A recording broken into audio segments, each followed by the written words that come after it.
If you've got somewhere better to be, old man, then go be there. This is a restaurant, not a soup kitchen."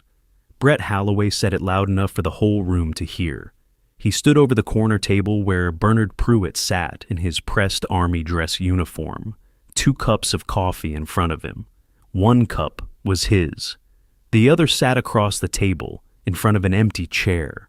Holloway looked at that second cup and laughed through his nose. "You waiting on somebody?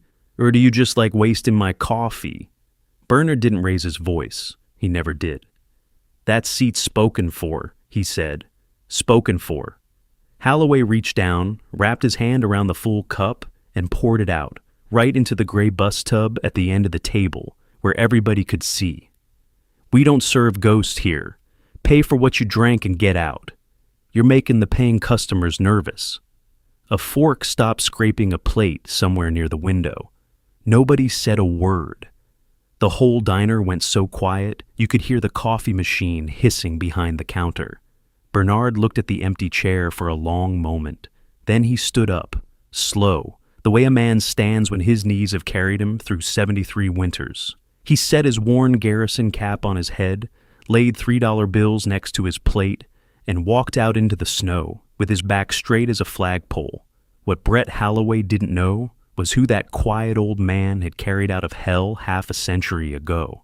He didn't know that the empty chair had a name, and he had no idea that by sunrise the next morning, every single man still breathing because of Bernard Pruitt would be standing in his parking lot.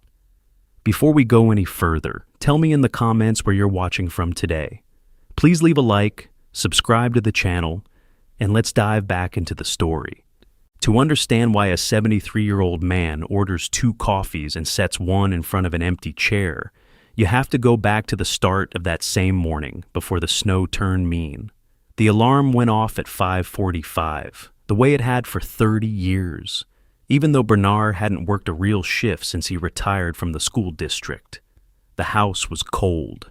He kept the heat low to save on the bill, and the cold settled into the floorboards overnight so that the first steps of the day always felt like walking on a frozen pond. He sat on the edge of the bed for a minute, the way he did every morning now, and looked at the empty half of the mattress. Della had been gone 2 years, 2 years that felt like 20 and like 2 days at the same time. She used to wake before him and put the coffee on, and the smell of it would pull him out of sleep gentle, like a hand on the shoulder. Now he put the coffee on himself, and the house stayed quiet. And he had gotten used to the quiet the way you get used to a stone in your shoe. But this morning was not an ordinary morning. Bernard knew the date without looking at the calendar. His body always knew it first. He'd wake up with his chest tight and his hands restless, and only then would he remember why. February the 9th, 54 years since the worst morning of his life, 54 years since the valley. He went to the closet and took down the uniform.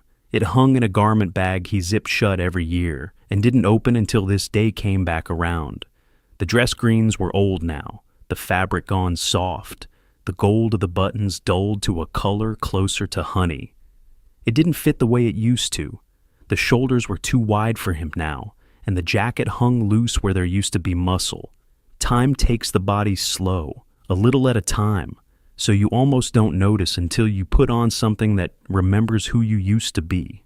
He pressed the shirt anyway. He always pressed it, even though it had hung untouched for a year. A man doesn't show up to honor the dead in a wrinkled shirt. Della used to do the pressing for him, humming while she worked the iron, and she never once asked him to explain the day, or the uniform, or the 2 coffees. She just understood. That was the thing about Della. She understood the parts of him he couldn't put into words. He shined his low quarters with a rag and a tin of polish that was older than most of the people in town. He combed what was left of his hair. He looked at himself in the mirror over Della's old dresser, and for just a second, behind the wrinkles and the gray, he could see the boy who had put this uniform on for the first time at 19 years old, scared to death and trying not to show it. "All right, Danny," he said to the empty room, "let's go get our breakfast." He said it every year, to nobody, to everybody, to the one person who couldn't answer. Then Bernard Pruitt buttoned his jacket, squared his cap, and stepped out into the gray light of a Millbrook morning, not knowing that this was the year somebody was going to try to take even this away from him. Millbrook was the kind of town that used to be something and was still trying to remember what. There had been a furniture mill once, back when Bernard was young, and the mill had given the town its name and its paychecks and its reason to get up in the morning. When the mill closed, a lot of things closed with it. Half the storefronts on Main Street had paper in the windows now. The young people left as soon as they could, and the ones who stayed got older and quieter, like the town itself. But there was one place on Main Street that had never closed.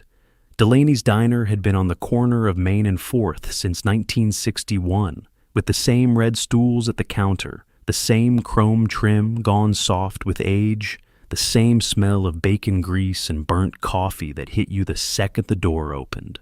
Bernard had eaten his first hamburger there as a boy.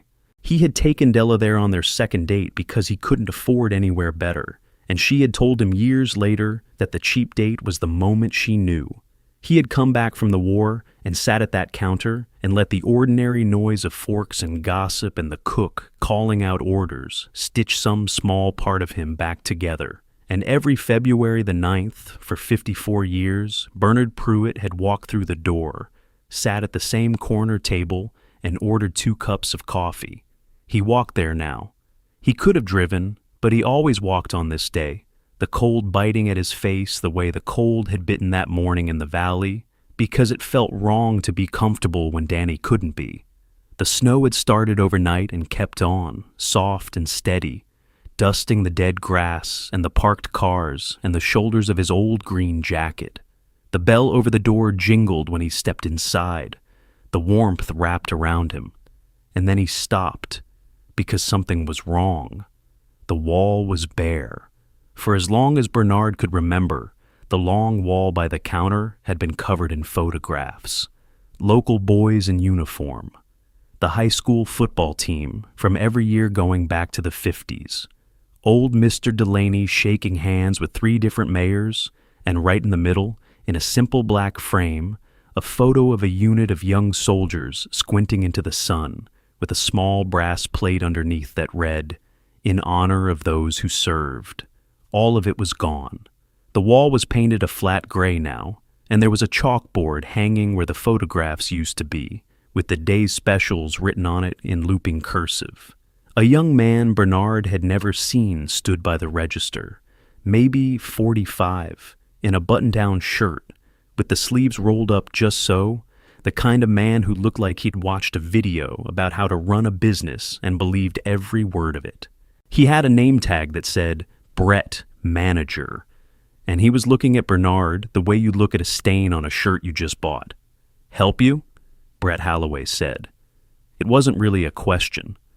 "Just here for breakfast," Bernard said. He nodded toward the corner. "I'll take my usual table, if it's open. We seat people up front now, keeps the flow moving." Halloway's eyes went down the old uniform and back up, slow, taking inventory. "You got money to pay?" A few heads turned at the counter. Bernard felt the old heat rise in his chest and pushed it back down, the way he'd taught himself to do a long time ago. "I've been eating here longer than you've been alive, son," he said, gentle. "I've got money." A waitress came around the counter then, young, maybe 19, with her hair pulled back and a pen behind her ear. Her name tag said Jada. She had kind eyes and a tired face, the face of somebody working a job she needed more than she liked.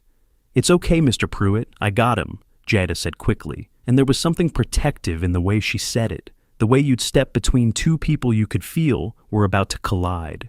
"Your corner table's open. Come on, I'll get your coffee started." Halloway's jaw tightened, but he stepped back and let it go. For now. Jada walked Bernard to the corner.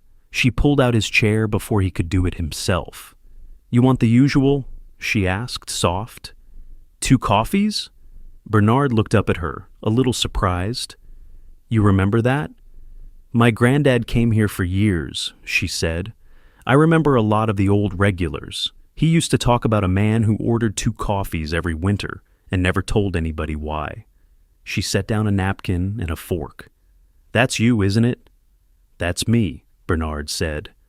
She didn't ask why. She just nodded, like she understood that some things a man carries are his alone. And she went to get the pot. And for a moment, sitting in that warm corner with the snow coming down outside the window, Bernard thought it was going to be all right. He thought this year was going to be like all the others. He was wrong. Because Brett Holloway was watching from the register, and he had already decided that the old man in the strange green coat was a problem he was going to solve before the breakfast rush was over. Jada brought the 2 cups and set them down careful, one in front of Bernard and one across the table, in front of the empty chair, the way the old regulars had told her he liked it. She didn't make it strange. She just did it and gave him a small smile and went to check her other tables. Bernard wrapped his hands around his own cup and let the warmth go into his fingers. The arthritis was bad in the cold, and the heat helped. He looked at the second cup, steam rising off it in the gray window light. And for a moment, the years fell away, and he was 19 again, sitting in a different cold, promising a boy with a farm kid grin that they'd come home and eat breakfast like kings. He didn't drink the second coffee. He never did. He just let it sit there and go cold, the way it always did, until it was time to leave. That was the whole point. The empty chair, the full cup going cold. It was the only grave Bernard could visit, because the real one was 3,000 miles away in a town Bernard had only seen once, the day they put Danny in the ground. He had maybe 10 minutes of peace. Then the bell over the door jingled and a family came in, a young couple with 2 kids, and Holloway swept over to seat them, all teeth and energy. And on his way back, he stopped at Bernard's table like he'd just remembered something. "So what's the story here?" Holloway said, loud, looking at the 2 cups. He had a way of talking that turned every sentence into a little performance for whoever was listening. "You order 2 coffees, you only drink 1. You got an invisible friend?" "The seat's spoken for," Bernard said quietly. "Right, you said that." Holloway smiled and shook his head, like he was dealing with a child. "Look, I run a tight operation here. Tables turn, that's how this works. You're sitting at a 4 top, ordering 2 coffees, drinking 1, and scaring off business in that getup. I got people coming in for a nice breakfast, and there's a man in a costume talking to an empty chair." Jada was coming back across the floor fast now. "Brett, he's fine. He's a regular." "It's not a costume," Bernard said. His voice was still low, but something had changed in it. "It's a uniform. I earned it." "Sure you did." Holloway rolled his eyes, and a couple of younger guys at the counter snickered, and that was the part that did it, the snickering, because a man can take an insult to himself, but it cuts deeper when other people laugh. "Tell you what, if you've got the money for a real meal, order one. Otherwise, this isn't a shelter. We don't do free coffee, and we definitely don't do the sad old man act during the morning rush." And then he did the thing that Bernard would remember for the rest of his life, and that half the people in that diner would remember for the rest of theirs.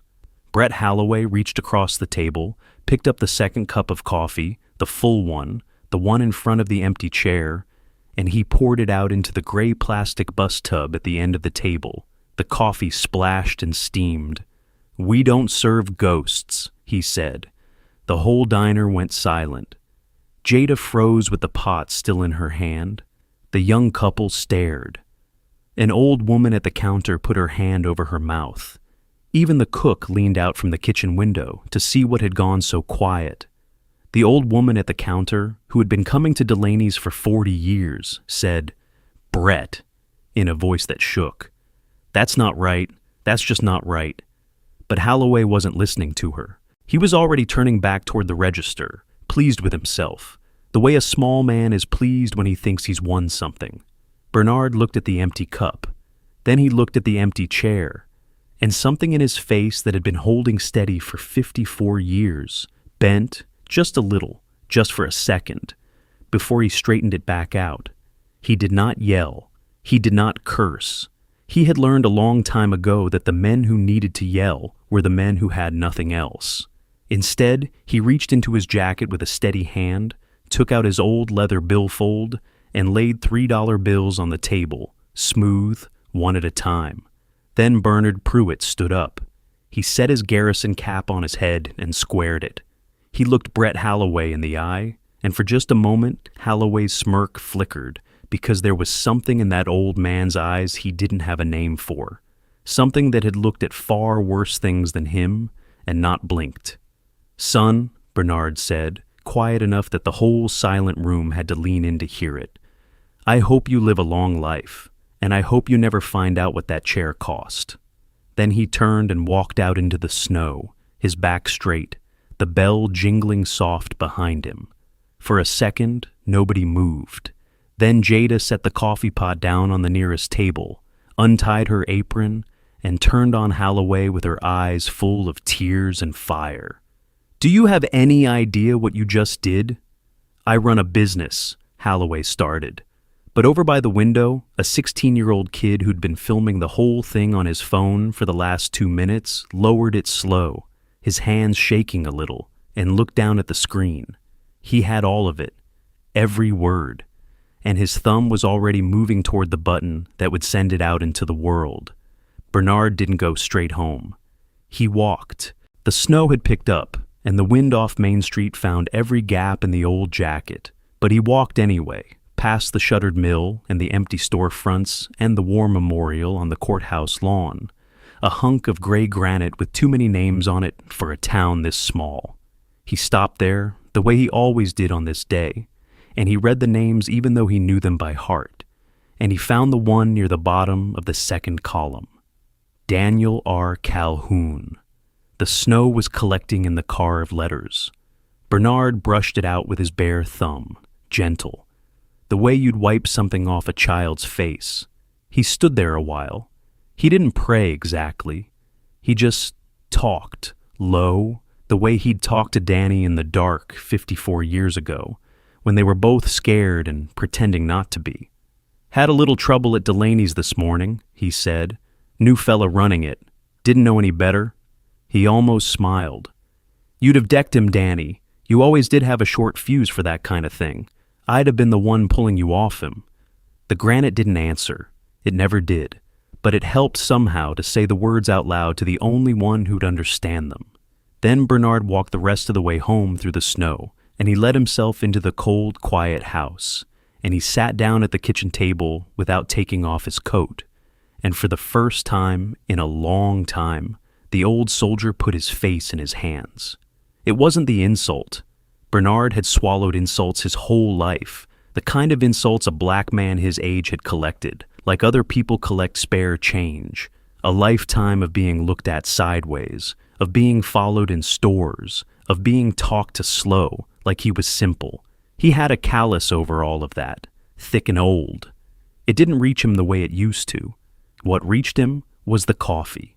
That second cup, poured out into a bus tub like garbage in front of a room full of people. Because that cup wasn't coffee. That cup was a promise. And Bernard had spent 54 years keeping a promise to a dead boy. And this morning, he had sat there in his uniform and let a stranger pour it down the drain. And he had not stopped him. He had just paid his $3 and walked out. "I'm sorry, Danny," he said into his hands. "I should have said something. I should have done something." But what was there to do? Make a scene? Get arrested at 73 for taking a swing at some manager? That wasn't who he was. Della used to say that Bernard's dignity was the strongest thing about him, stronger than his hands, stronger than his back. "You never let them make you ugly, Bernard," she'd say. "That's your whole life right there. They tried for 70 years, and they never once made you ugly." But sitting at that table, Bernard wondered if dignity was just another word for letting people walk on you. He wondered if Danny would be ashamed of him. He got up after a while and put the uniform away, zipping it back into the garment bag. And that small act felt like surrender. Then he went to the closet shelf and took down a wooden cigar box, soft at the corners from age, and he carried it to the table and opened it. Inside were the things he never showed anyone. A photograph of 9 young men squinting into a hard sun, their arms slung over each other's shoulders, grinning like they were going to live forever. A second photo, just two boys, him and Danny, 19 and 20, holding their helmets and laughing at something the camera didn't catch. A single dog tag, Danny's. The stamped letters worn smooth from 50 years of Bernard's thumb passing over them. And under all of it, wrapped in a soft cloth, a medal on a faded blue ribbon dotted with white stars. The Medal of Honor. Bernard Pruitt had worn that ribbon exactly twice in his life. Once when they put it around his neck in a room full of generals and cameras, a scared 20-year-old who didn't feel like a hero and never would. And once at Della's request, on their 40th anniversary, because she said she wanted to dance with the bravest man in the country just one time. He had never worn it in Millbrook. Hardly anybody in town even knew. He'd never wanted it. The country had given him its highest honor for the worst day of his life, for a day when he'd lived and Danny had died, and Bernard had never once been able to see it as anything but a receipt for a debt that could not be paid. He closed the box. He had no way of knowing that 3,000 miles away, a phone was already lighting up, that a 16-year-old's video was climbing through the internet like fire up a dry hill, that by tonight, men he hadn't seen in 50 years were going to see his face on a screen in that old green uniform being told he wasn't welcome, and that some of those men had spent 5 decades waiting for a chance, any chance, to stand up for the man who had stood over them when it counted. Bernard didn't know any of that yet. He just sat alone in his cold kitchen as the snow came down, an old man who thought he was forgotten, holding a box full of ghosts. To understand what that second cup of coffee meant, you have to go back further than 54 years. You have to go back to 2 boys growing up poor in Millbrook, back when the mill still ran 3 shifts, and the whole town smelled like sawdust and money. Bernard Pruitt and Danny Calhoun met when they were 8 years old, fighting over a baseball that had rolled into the gutter between their 2 neighborhoods. Bernard's side of the tracks was the colored side, in the language of the time, and Danny's side was the poor white side. And in any other town in those years, the 2 boys might have grown up never knowing each other's names. But the ball was a good ball, real leather, and neither boy was willing to walk away from it. And somewhere in the middle of wrestling for it in the dirt, they started laughing. And that was that. Some friendships are decided in a single afternoon and last a lifetime. Theirs was one of those. They were a strange pair, and they knew it. Bernard was quiet and careful, the kind of boy who thought 3 moves ahead. Danny was loud and fearless and couldn't sit still to save his life, always climbing something he shouldn't, always running his mouth at people twice his size. Bernard kept Danny from getting killed, and Danny kept Bernard from being lonely. Their mothers fed whichever boy showed up at supper time and didn't ask questions. For 10 years they were inseparable, 2 kids who didn't have much of anything except each other. There was a thing Danny did all through those years that Bernard never forgot. In a town that had a clear idea of where a black boy was supposed to sit and stand and walk, Danny Calhoun never once seemed to notice the rules. When the man at the 5 and dime followed Bernard around the aisles like he was waiting for him to steal something, Danny would plant himself right there and start asking the man 100 loud questions until he gave up. When a group of older boys cornered Bernard behind the school one afternoon, it was Danny who came flying in, swinging, all skin and bone and fury, and got himself a black eye for it, and grinned about that black eye for a week like it was a medal. "We're brothers," he told Bernard once, the 2 of them lying in the grass watching clouds, maybe 12 years old. "I don't care what anybody says, blood's just plumbing. Brothers is something you pick." Bernard never told anybody that story while Danny was alive. It felt too big to say out loud. But he carried it his whole life, the simple fact that the first person who ever truly stood between him and the world was a poor white kid who decided, at 8 years old over a leather baseball, that the 2 of them belonged to each other. When the draft notices came in 1971, they came for both of them within a month. Plenty of boys with money found ways out of it back then, doctor's notes and college deferments and connections. Bernard and Danny had none of those things. So they did the only thing that made sense to them.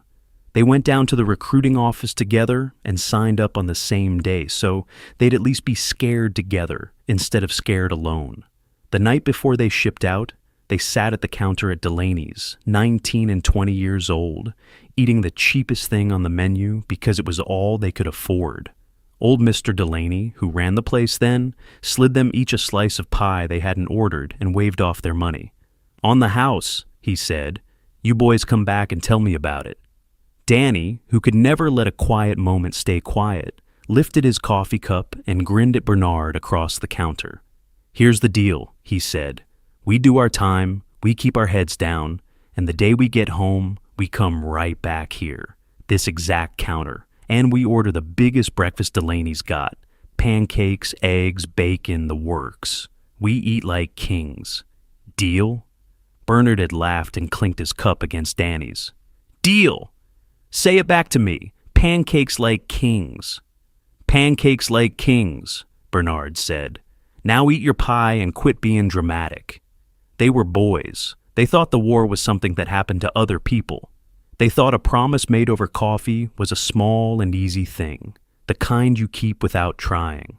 11 months later, Bernard would be the only one of them left to keep it. The country they were sent to was green and beautiful and trying to kill them every single day. The heat was a living thing. The rain came in walls. They learned fast, the way scared young men learn. And somewhere in those months, Bernard found out a thing about himself he hadn't known. When the shooting started and everybody else froze, Bernard got calm. The world slowed down for him. He could think. He became the man who knew where everybody was, who carried the medical bag, who patched the wounds and talked the panicking ones back down. The other men started watching him, the way you watch the one steady thing in a storm. They were 9 of them in the squad by then. 9 boys from 9 different towns who had become something closer than brothers, and Bernard, quiet, careful Bernard, had somehow become the heart of them. Danny was always at his shoulder, loud as ever, fearless as ever, driving everybody crazy and keeping everybody laughing in a place that gave you nothing to laugh about. "When we get home," Danny would say in the dark when the fear was thick, "pancakes like kings, don't forget." "I won't forget," Bernard would say. "Promise me, Sarge." "I promise." They had no way of knowing that the morning of February the 9th was coming for them, that a narrow valley with green walls was waiting, that in a few hours everything they had survived would come down to a few minutes and a few feet, and a choice no 19-year-old should ever have to make. It was supposed to be a routine patrol. They were almost always supposed to be routine. The squad moved into the valley in the gray light just after dawn, the mist still hanging low over the elephant grass, the air already thick with heat that promised to get worse. Bernard didn't like it. He never liked the valleys, the way the walls rose up on both sides, the way a place like that could turn from quiet to the end of the world in a single heartbeat.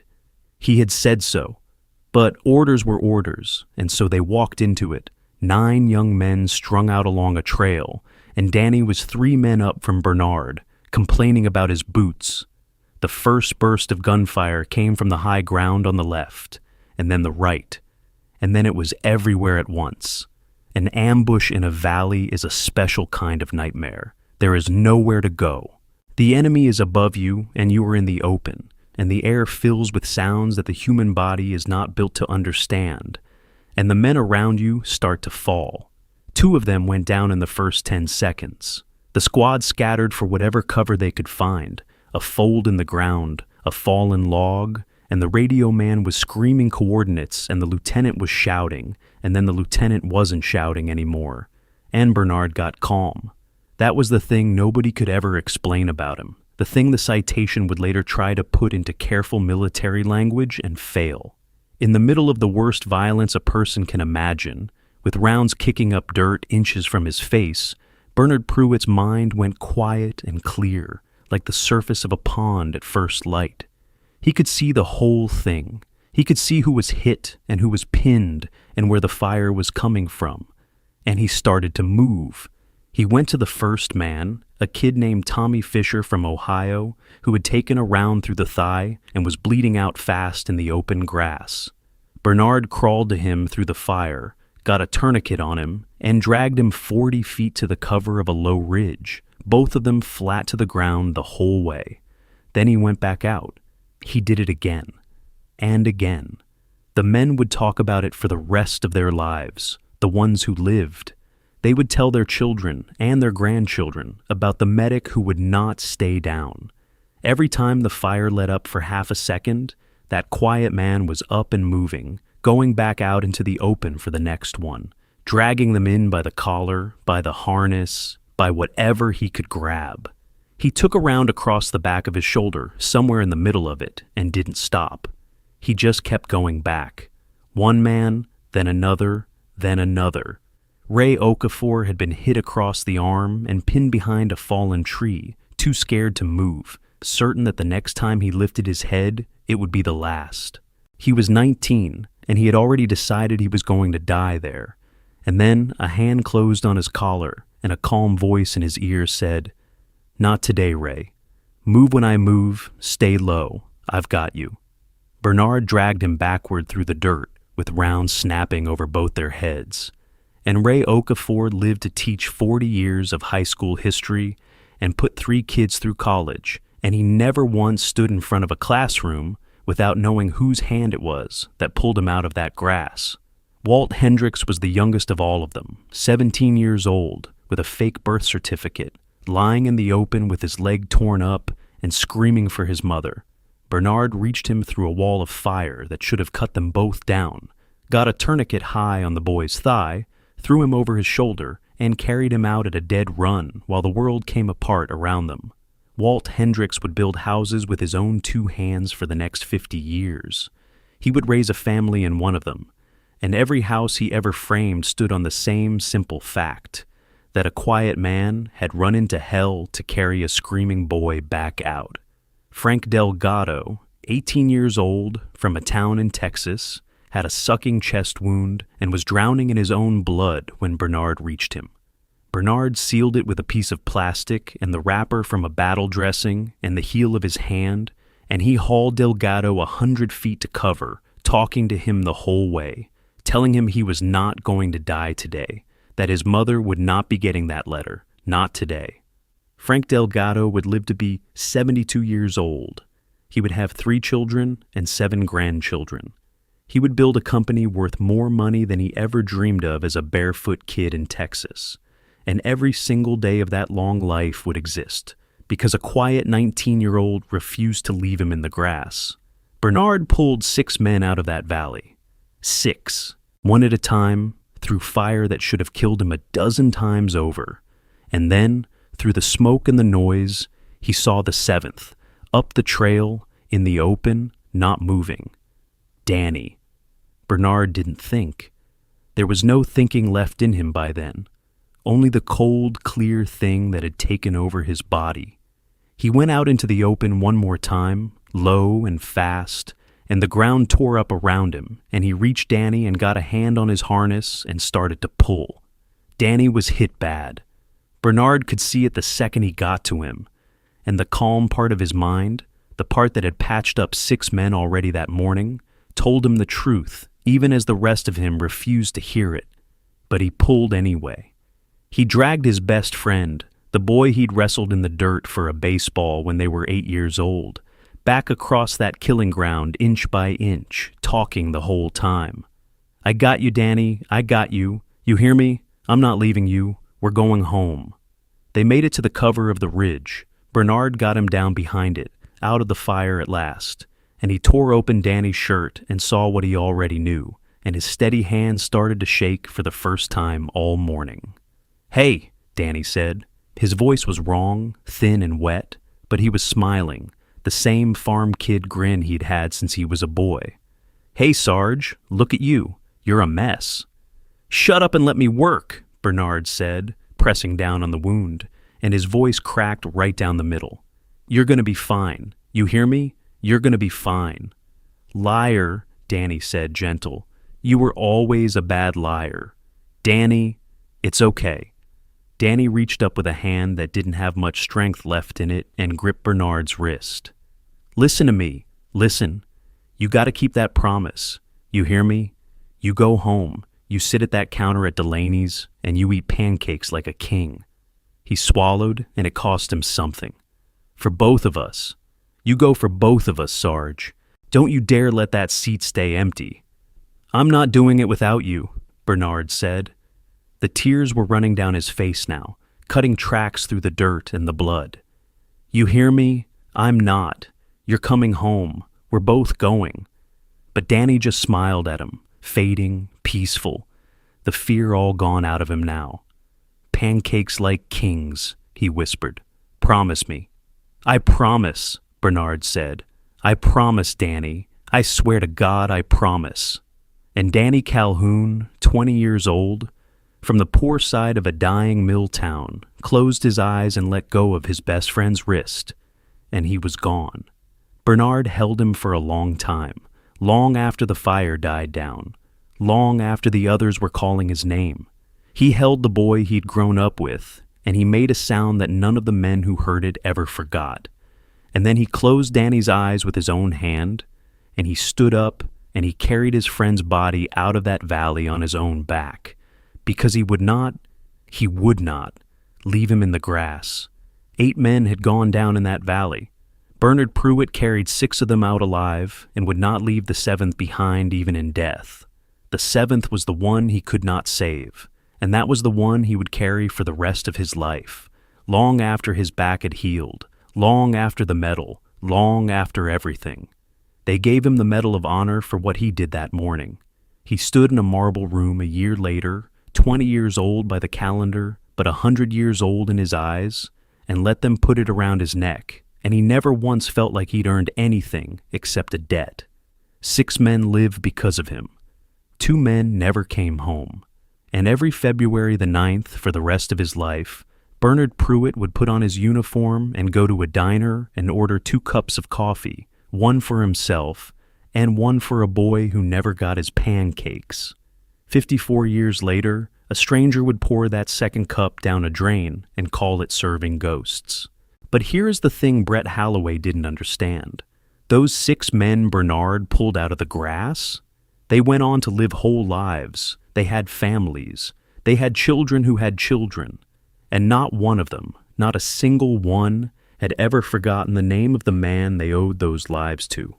They were scattered across the country now, old men in their 70s, but they were still alive. And they had spent 50 years waiting, without even knowing they were waiting, for a chance to stand up for Bernard Pruitt the way he had stood up for them.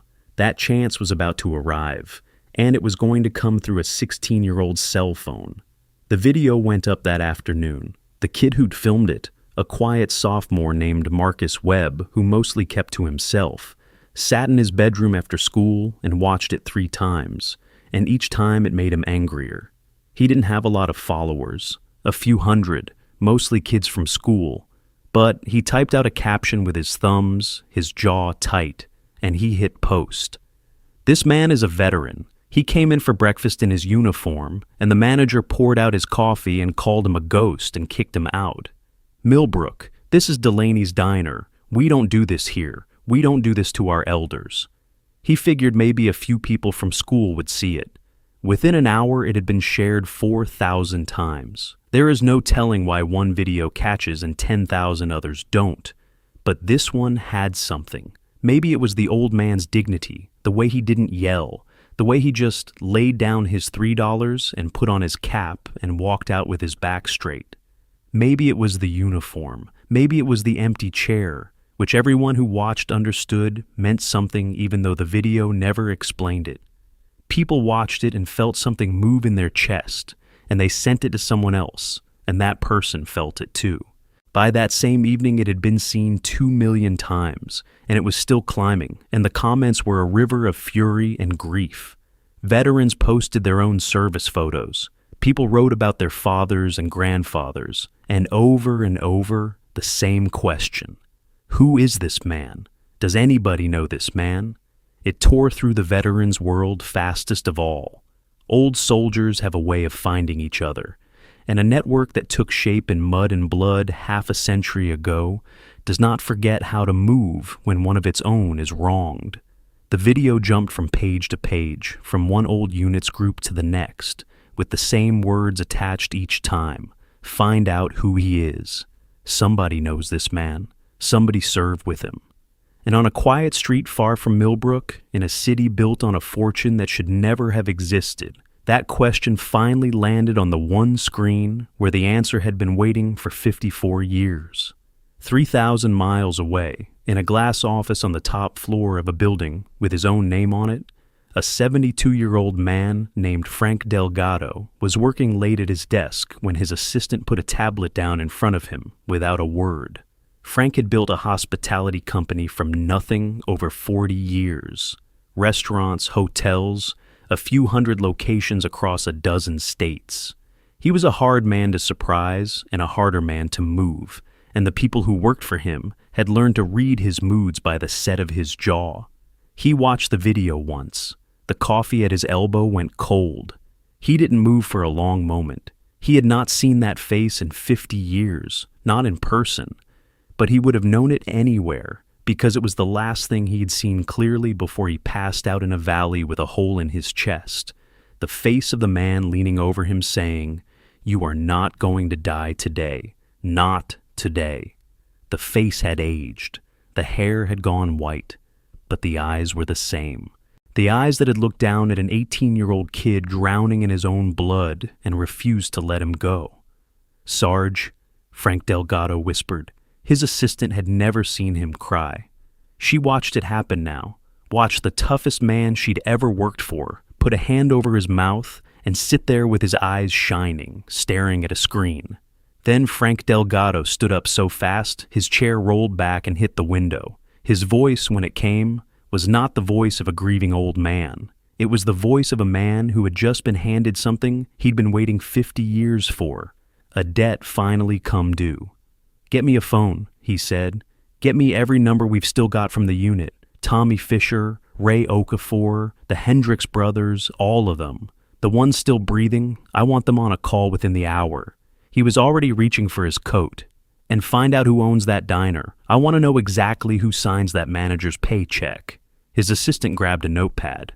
"Mr. Delgado, what is this? Who is that man?"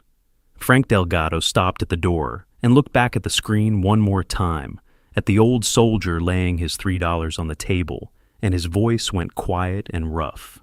"That man," he said, "is the reason I'm alive. That's the man who carried me out of hell on his back when he was a kid, and then went back out for 5 more. And some punk in a clean shirt just poured out his coffee and called him a ghost." He pulled his coat on. "Clear my week. We're going to Millbrook." It took Frank Delgado's people less than 2 hours to find them. There had been 9 men in the squad. 2 never came home from that valley, Danny Calhoun and a kid named Pete Ramsey. Bernard carried the other 6 out alive on his own back, and all 7 of them, Bernard and the 6 he saved, made it back to the world. In the decades since, only one of those 6 had passed. The rest were still living, scattered across the country, old men now with families and good long lives, every one of which traced back to a single morning and a single man, and not one of them had ever forgotten his name. Frank got them on a conference call within the hour. There was Tommy Fisher, the kid from Ohio with the round through his thigh, now 71 and retired from 30 years of driving a school bus. There was Ray Okafor, who'd taken shrapnel across his arm and gone on to teach high school history for 4 decades. And there was Walt Hendricks, the youngest of them back then, who had built houses with those same hands until they wouldn't hold a hammer anymore. When the video came up on their screens, 3,000 miles apart, the old men went quiet at the same time. "That's him," Tommy Fisher said, and his voice was thick. "That's Sarge." "They poured out his coffee," Ray Okafor said slowly. Do they have any idea?" "They don't know anything," Frank said. "Nobody in that town knows who he is. He never told them. You know how he is. 50 years and he never told a soul." He paused. "He kept the promise, fellas. Every single year. 2 coffees, 1 for Danny, and some kid in a clean shirt poured it down a drain and called him a ghost. The line was silent for a moment. Then Walt Hendricks, who hadn't said a word yet, spoke up, and there was steel in it. "What do you need from us, Frank?" "I need you in Millbrook by tomorrow morning," Frank said. "Before sunrise. Every one of you. I'm sending planes. I don't care what it costs, and I don't care what you had planned." He looked out the window of his office at a city that didn't know any of these men's names. "We're going to stand in that parking lot in the morning, and we are going to make sure that whole town finds out exactly who Bernard Pruitt is, and exactly what they let happen to him." "I'm in," Tommy Fisher said. "I'm in," said Ray. "Try and stop me," said Walt. But Frank wasn't done. He'd had 50 years to think about the man who saved his life, and he was not a man who did anything halfway. "And there's one more thing," he said. "Danny Calhoun. He had family back there, didn't he? In Millbrook?" It was Ray, the history teacher, who remembered. A brother, younger brother, name of Earl. He'd be in his 60s now, and the brother had kids. "Find them," Frank said. "All of them. Danny Calhoun's people. Because tomorrow morning, when we honor the man who carried us out of that valley, his family is going to be standing right there with us." His jaw set. "That seat's been empty for 54 years. Tomorrow it's going to be surrounded." There was one more living man from that valley, and him Frank called alone. The number rang into an office in Washington that almost nobody got through to, and Frank hadn't heard the voice on the other end in years. When the line connected and he explained what had been done to Sarge, there was a long silence. Then a low, steady voice said only, "Tell me where and tell me when." "I will be there." Frank set the phone down and let out a long breath because he knew that voice, and he knew that when that man decided to stand up, whole rooms came to their feet with him. When the calls were done, Frank Delgado sat alone in his office for a moment. Then he made one more call to a lawyer he kept on retainer for exactly the kind of thing other people said couldn't be done overnight. "I need you to find out who owns a diner in Millbrook," he said. "Tonight, building, business, all of it. And then I need you to find out what it would take to buy it." He listened for a second. "I don't care what time it is. Wake people up. I want to own that place before the sun comes up, and I want every piece of paper signed and legal." He almost smiled. "There's a manager there I'm going to need to have a conversation with, and I want to make sure he understands exactly who he's talking to." The lawyer called back at 9 that night. Delaney's Diner had been sold 2 years ago, when old Mr. Delaney's health finally gave out and his kids didn't want it.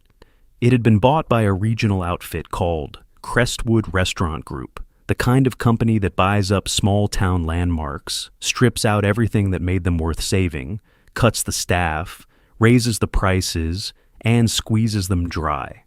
Brett Halloway was their man. He'd been installed as manager with one job, to make the numbers go up, and he'd done it the only way men like him know how, by treating people like line items. "What would it take to buy it?" Frank asked. There was a pause. "The whole group is privately held, and it's not in great shape, honestly. They overextended. The right offer in cash tonight?" The lawyer named a number. "You could own the entire company by morning, not just the diner, all of it." Frank Delgado didn't even slow down. "Do it," he said. "All of it. And put a rush on the paperwork for that one location. I want my name on the deed to the diner before sunrise." While a team of lawyers worked through the night, moving more money than Millbrook had seen in a generation, Brett Halloway was at home, riding high. He'd seen the video, of course. He'd seen the comments. But Brett Halloway had built his whole life on a simple belief that none of it mattered as long as the numbers were good, and nobody above him was unhappy. A little local noise on the internet would blow over by the weekend. People had short memories, and in the meantime, he'd finally cleared out that old man and his sad little 2-coffee routine that, in Brett's mind, had been driving away customers for years. The only loose end was the waitress. Jada Foster had spent the whole shift refusing to look at him, slamming plates down a little too hard, muttering to the other staff. She'd called him out in front of customers. That was the part Brett couldn't let go. It wasn't enough to be right. People had to know he was right. So, at the end of her shift, he called her into the back. "This isn't working out," he said, leaning against the wall with his arms crossed. "You've got an attitude problem, and I can't have it on my floor. I'm letting you go. Clean out your locker." Jada stared at him. She was 19. She had a little brother she was helping her mother raise, and this job was most of the rent. She felt the floor drop out from under her. "You're firing me because I was nice to an old man you humiliated." "I'm firing you because you can't follow direction," Brett said, already looking at his phone. "Pick up your last check Friday." Jada walked out the back door into the cold with her apron balled up in her fist and tears freezing on her face, and she thought it was the worst night of her life.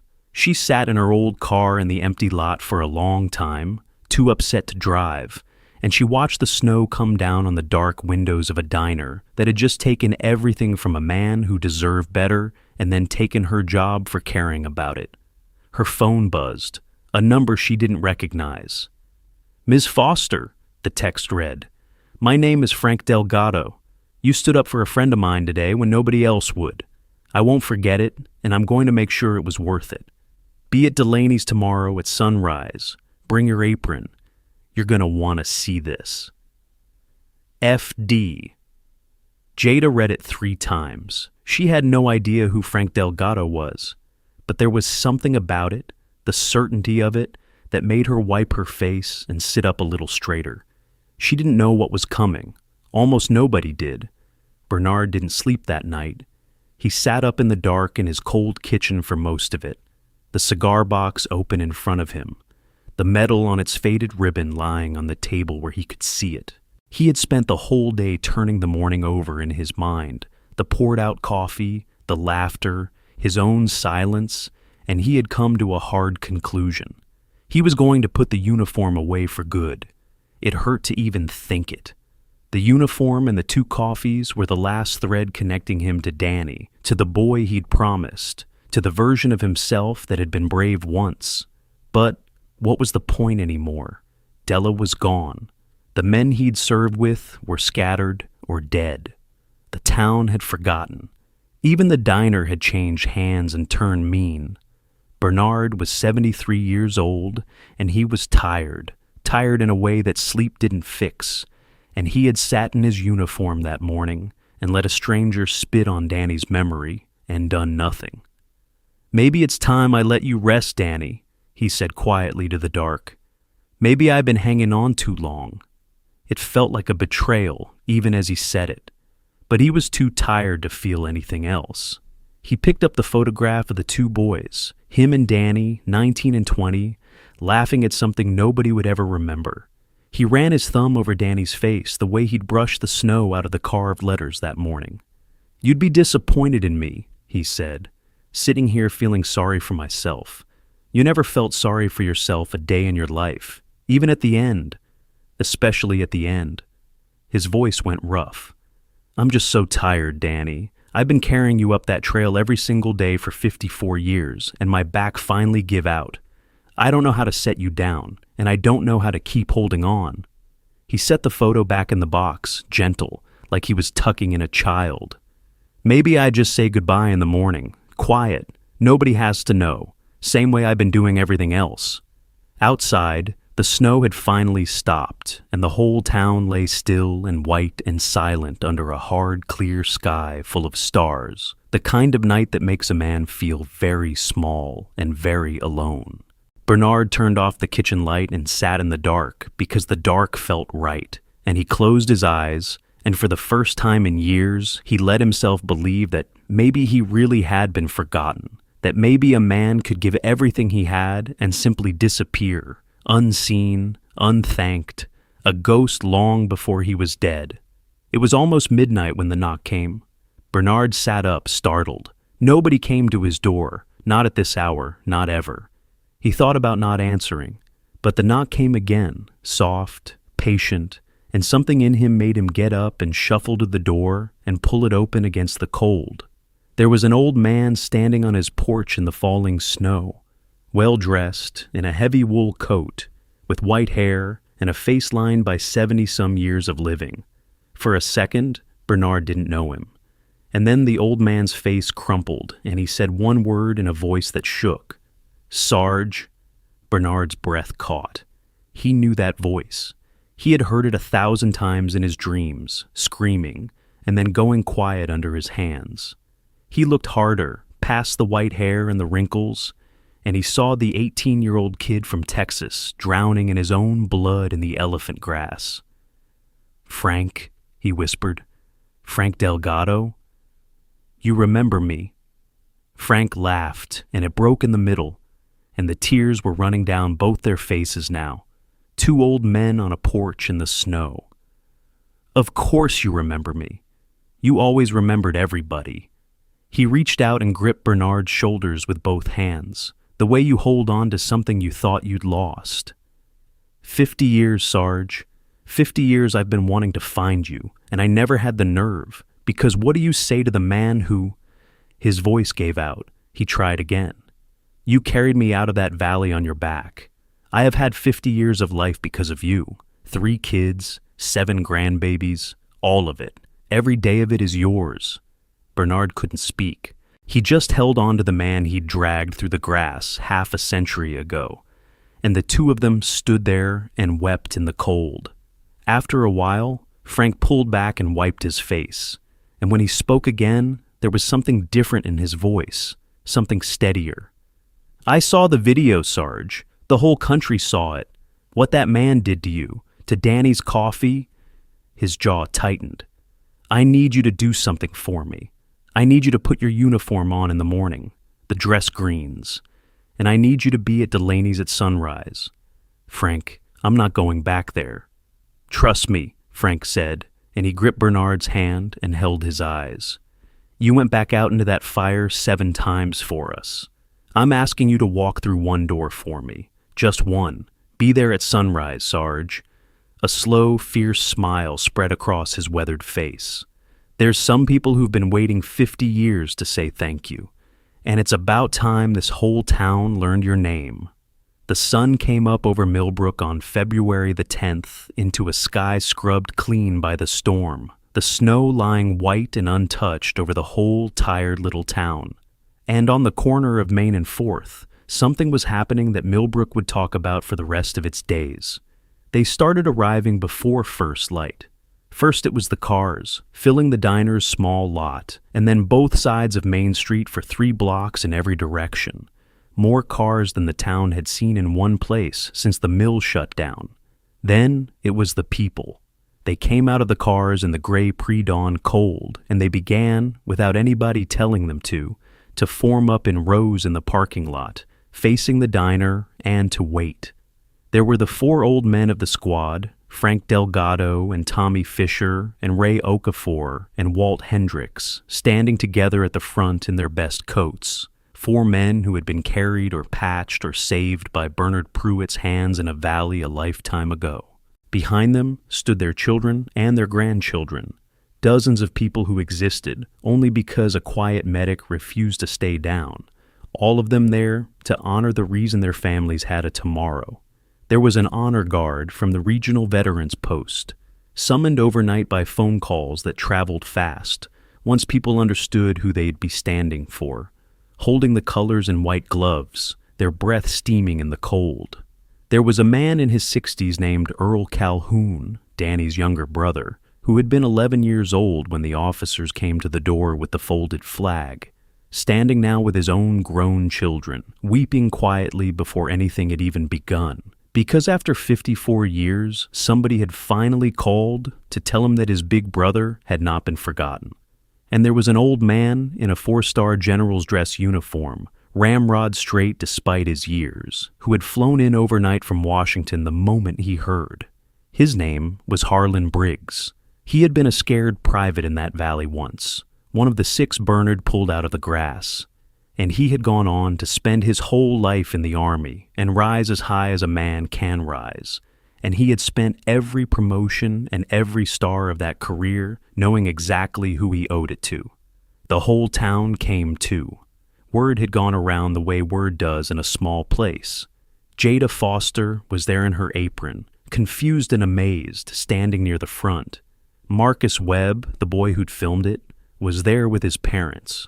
Old Mr. Delaney had gotten out of his sickbed and made his son drive him down because he wasn't going to miss this. Hundreds of people lining the street in the cold, the news vans pulling up at the edges with their satellite dishes, all of them waiting in a silence that kept growing heavier and more electric. And then, at the far end of Main Street, a single car came rolling slowly through the snow. It stopped at the edge of the lot. The door opened, and Bernard Pruitt stepped out into the morning in his dress greens, his garrison cap squared, his back straight, with no idea, none at all, of what he was walking into. He stopped cold when he saw them, hundreds of faces, the rows of people, the flags. He didn't understand. His eyes moved over the crowd, lost, and then they landed on 4 old men standing at the front, and his hand came up slowly to his mouth, because even after 50 years he knew them. He knew every one of them. General Harlan Briggs stepped forward. He looked at the quiet old man who had once dragged him out of hell, the man who had never in 50 years asked for a single thing in return, and his voice rang out across the silent, frozen street like a bell. "Squad!" General Briggs called out. "Attention!" And every veteran in that parking lot snapped to attention as one. "Present!" Briggs called, his own voice breaking on the word, his hand already rising. "Arms!" And as the sun cleared the rooftops of Millbrook and lit up the whole white street, every soldier there, the 4-star general and the school bus driver and the history teacher and the carpenter and the honor guard and a lifetime of sons and daughters, raised their hands in salute to a 73-year-old man in an old green uniform who stood frozen in the snow with tears pouring down his face. And inside the diner, Brett Halloway pushed open the front door to see what in the world was going on in his parking lot, with absolutely no idea that he was about to walk into the worst morning of his life. Brett Halloway stood in the doorway of his diner and could not make sense of what he was seeing. His parking lot was full of people, hundreds of them, spilling out into the street, standing in formation in the snow. There were flags, there were news cameras, and in the middle of all of it, that same old man from yesterday, the one in the green costume, the troublemaker, standing there while a man in a general's uniform held a salute. Brett's first thought was that this was a problem for his bottom line. Blocked entrance, no customers getting in, a scene that would slow down his morning numbers. His second thought was that he could fix it the way he fixed everything, by taking charge and pushing people around. He stepped out into the cold, raising his hands. Okay, what is this? You can't all be here. This is private property. I've got a business to run." Nobody moved. The salute held. Annoyance flared into anger. "I'm serious. You need to clear out of my lot or I'm calling the police. Right now. All of you, let's go." Frank Delgado turned around slow. "Your lot," Frank said. "That's right. My diner, my lot. So unless you people are buying breakfast..." "It's not your diner," Frank said, and he started walking toward Halloway through the snow, an old man in a wool coat, unhurried, certain. "It hasn't been your diner since about 4 o'clock this morning." Brett frowned. "What are you talking about?" Frank reached into his coat and took out a folded sheet of paper and held it up. "Crestwood Restaurant Group, the company that signs your paycheck. As of last night, I own it. All of it. Every location, every lease, every deed, including this one." He let that sink in for a second, watching the color start to drain out of Brett Halloway's face. "My name is Frank Delgado. You might want to remember it. Because I am the man who owns the chair you sit in, the floor you stand on, and the job you had until about 30 seconds ago." The diner door, the parking lot, the whole frozen street had gone silent enough to hear the flag snapping in the wind. You can't just..." Brett's voice had climbed up high and thin. "On what grounds? You can't fire me without cause." "Cause!" Frank Delgado's voice didn't rise, but it went hard as iron, and that was somehow worse. "Let me tell you about cause, son. You want to know who that man is? The one whose coffee you poured down a drain? The one you called a ghost in front of a room full of people? Frank pointed back at Bernard, standing stunned in the snow. That man is Sergeant Bernard Pruitt. 54 years ago, in a valley on the other side of the world, our unit walked into an ambush. 8 of us went down, and that man, that quiet old man you couldn't be bothered to serve a cup of coffee, went out into enemy fire 7 separate times and dragged 6 of us out on his back. I am one of them. I had a hole in my chest, and I was dying in the grass, and he would not leave me. He's the only reason I'm standing here. He's the only reason any of us are. Brett's mouth opened and nothing came out. It was General Briggs who finished it. He lowered his salute at last and turned, and his voice carried across the whole silent street, every word landing like a stone. Sergeant Bernard Pruitt is a recipient of the Medal of Honor, the general said, the highest award this nation can give. There are fewer living men who hold it than you could fit inside that diner. He has worn it exactly twice in his life, because he never thought he deserved it, because the one man he couldn't save was his best friend, and he has spent 54 years coming to this diner on the anniversary of that boy's death to order him a cup of coffee he'll never drink. The general's eyes burned into Holloway. And you poured it out, and called him a ghost. The crowd had begun to make a sound now, a low, angry murmur, hundreds of people who had just understood all at once what they had witnessed in that video. Earl Calhoun, Danny's brother, was openly sobbing. Marcus Webb had his phone up again, and this time the whole country would see this part too. Brett Holloway looked around at the hundreds of faces, at the cameras, at the old soldier in the snow, and the full weight of what he had done finally landed on him. The color was gone from his face. His hands were shaking.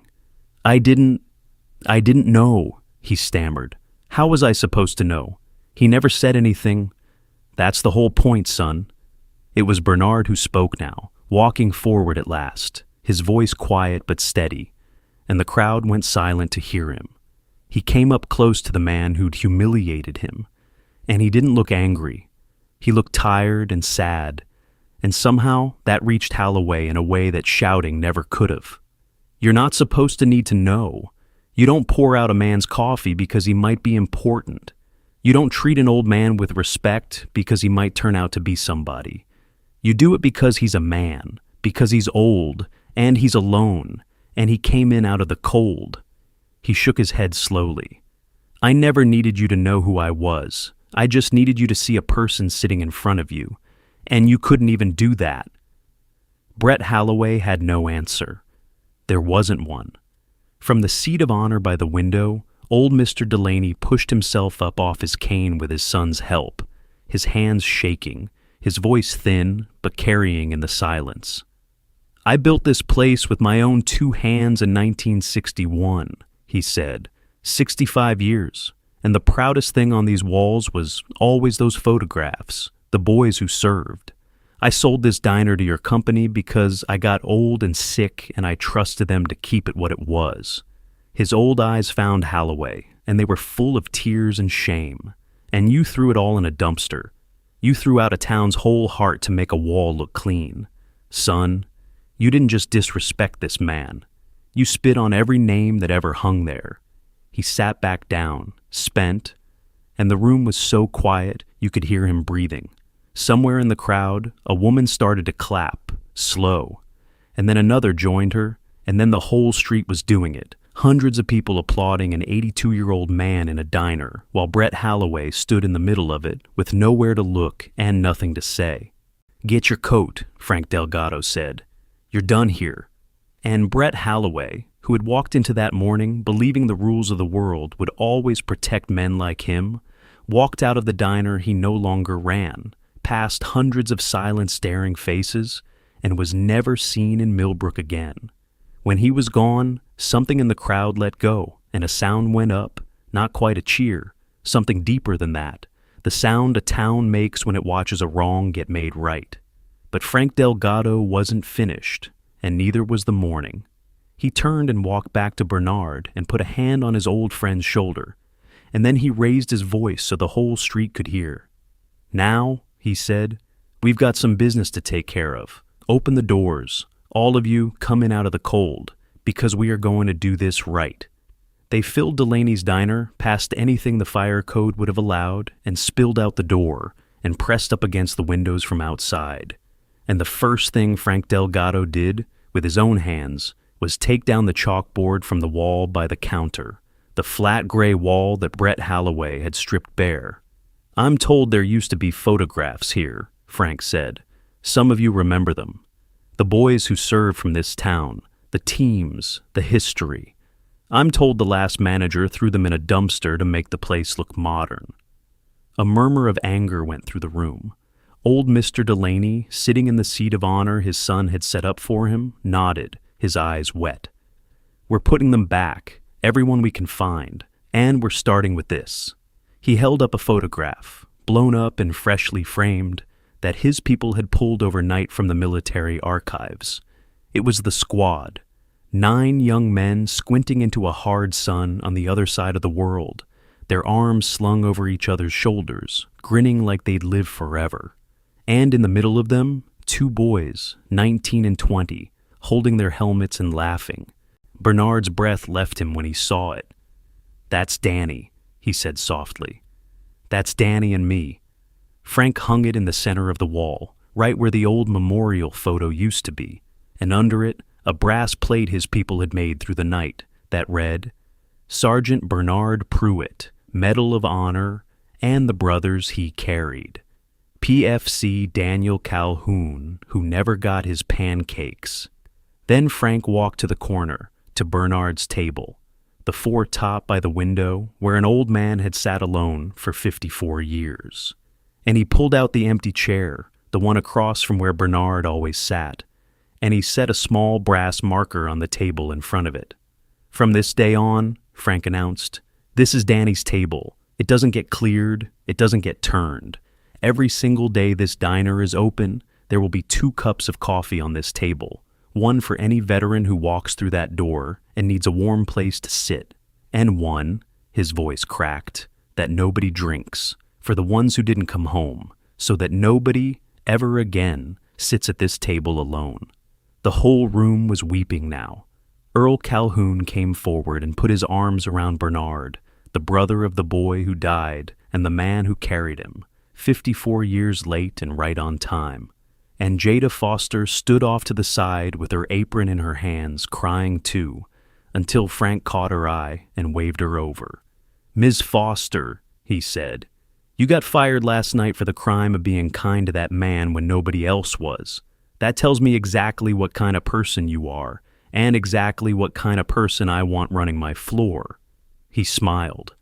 "How would you feel about being the new manager of Delaney's Diner? Full salary, bring back everybody that other fellow let go, run it the way it was meant to be run." Jada couldn't speak. She just nodded, her hand over her mouth, and the crowd cheered for her, and her little brother somewhere in the back yelled her name. And then, at last, Bernard Pruitt sat down at his table. Jada brought the coffee herself, the way she had the day before, and she set 1 cup in front of Bernard and 1 cup across the table, in front of the empty chair, in front of the photograph of a laughing boy on the wall. And this time, when she set down that second cup, every single person in that diner rose to their feet. The general, the squad, the town, Earl Calhoun. They all stood in silence, facing the empty chair, honoring the boy who never got his pancakes and the man who never stopped keeping his promise. Bernard looked at the second cup, steam rising off it in the morning light.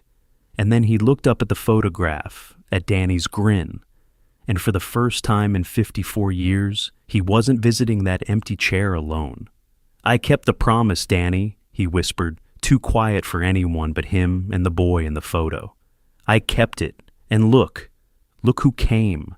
The video of that morning was seen by 40 million people before the week was out. Not the first one, the cruel one, though that had done its work. It was the second one, the one Marcus Webb filmed from the parking lot, the salute in the snow, the general's voice, the old soldier weeping that went around the world. People watched it in their kitchens and on their phones and at their desks, and they wept, total strangers, for a man in Millbrook they'd never met. Letters started coming to the diner by the sackful. Veterans drove for hours just to sit at Danny's table and have a cup of coffee in a place that understood. The little dying town on the corner of nowhere became, for a while, the place where the whole country went to remember something it had been forgetting. Brett Holloway's name became a thing people said the way you say a word you want to spit out. He didn't stay in Millbrook. There wasn't anything left for him there, and there wasn't a business in 3 counties that would hire the man from that video. Frank Delgado never said another word about him. He didn't have to. Some men build their own punishment one small cruelty at a time, and all the world has to do is finally turn the camera on. But the story wasn't really about Holloway, and it never had been. He was just the cold morning that made everybody finally see the man who'd been sitting in front of them all along. Because here is what changed in Millbrook. The town that had let Bernard Pruitt walk among them invisible for 50 years could not get enough of him now. The high school asked him to come speak, and the quiet man, who'd never told his story to a soul, stood in front of a gymnasium full of teenagers and told them about Danny, about the valley, about the promise, and you could have heard a pin drop. The mayor put up a proper memorial on the courthouse lawn with all the names done right. They gave Bernard a key to the town he'd lived in his whole life. He accepted all of it the way he accepted everything, quietly, a little embarrassed, deflecting the praise toward the men who hadn't come home. But the thing that mattered most to him wasn't the speeches or the key or the cameras. It was Jada. She ran Delaney's like it was a church, because to her now, it was. She hired back every old waitress Holloway had fired. She put a veteran's breakfast on the house every single day, no questions asked, and word spread among old soldiers for 100 miles that there was a place in Millbrook where they could always sit warm and be seen. And every morning, the first thing she did when she unlocked the doors was pour 2 cups of coffee and set them on Danny's table, one for whoever needed it and one that nobody drank. Bernard came in most days now, not just on February the 9th. He'd sit at his table by the window, and the regulars would come and go, and sometimes a young veteran just home from somewhere hard would sit down across from him at Danny's table. And Bernard would talk to them low and easy, the way he'd once talked to scared boys in the dark. He became, without ever trying to, the heart of that place, the way he'd once been the heart of 9 boys in a valley. Frank Delgado came to visit twice a year, and Tommy and Ray and Walt came when their old bones would let them, and once a year, on February the 9th, every one of them still living came back to Millbrook, and they sat together at the diner and raised their cups to the empty chair. And they were not old men anymore for an hour. They were boys, brothers, alive because of the man at the head of the table. Earl Calhoun and Bernard became close in those last years, the brother and the friend, 2 men who had loved the same laughing boy. Earl told Bernard things about Danny's childhood he'd never known.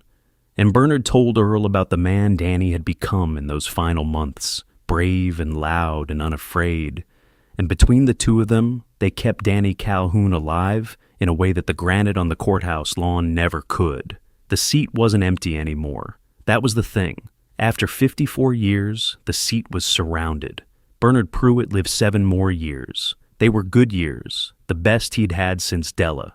He died quiet, in his sleep, in the same house, an old soldier at peace, and the whole town came out for him.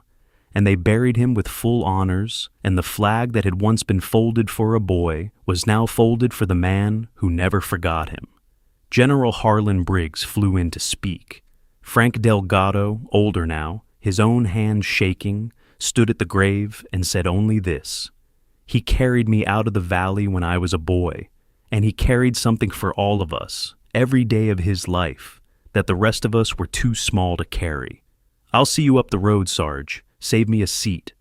And the morning after they buried him, Jada Foster unlocked Delaney's diner the way she did every morning, and she poured 2 cups of coffee, and she carried them to the corner table by the window under the photograph of 2 laughing boys. But this time, she set them both in front of empty chairs, One for Danny and one for Bernard. Two friends, two cups, going cold together in the morning light. The way they'd promised each other in a different cold a lifetime ago. She does it still. Every single morning. And she's taught the young ones who work there to do it too, so that when she's gone, it won't stop. 2 coffees. The boys who never got their pancakes, and the man who never stopped keeping his word. So, let me ask you something before you go. There is an old man somewhere near you right now. Maybe he's at the end of your street. Maybe he's the one who bags your groceries too slow, or takes the bus seat you wanted, or sits alone at the counter of a diner in a coat that's seen better days. You walk past him. We all do. And you have no idea what that man has carried. No idea what he gave, what he lost, who he buried, what promise he's still keeping in a quiet corner of his heart that nobody ever bothered to ask about. Bernard Pruitt was invisible in his own town for 50 years. The man who poured out his coffee looked right at a Medal of Honor recipient and saw nothing but an inconvenience. And the only thing that changed it, the only thing, was that one young person refused to look away. One waitress who was kind when it cost her. One teenager who hit record instead of pretending not to see. You don't have to carry 6 men out of a valley to be the reason somebody isn't forgotten. Sometimes you just have to pour the second cup of coffee instead of pouring it out. So, here's what I want from you tonight. Go find the old soldier, the old worker, the old woman alone at the table near yours. Look them in the eye, ask them their name, ask them their story, because every single one of them is somebody's Bernard, and the world is so quick to call them ghosts while they're still right here, still warm, still waiting for somebody to finally see them.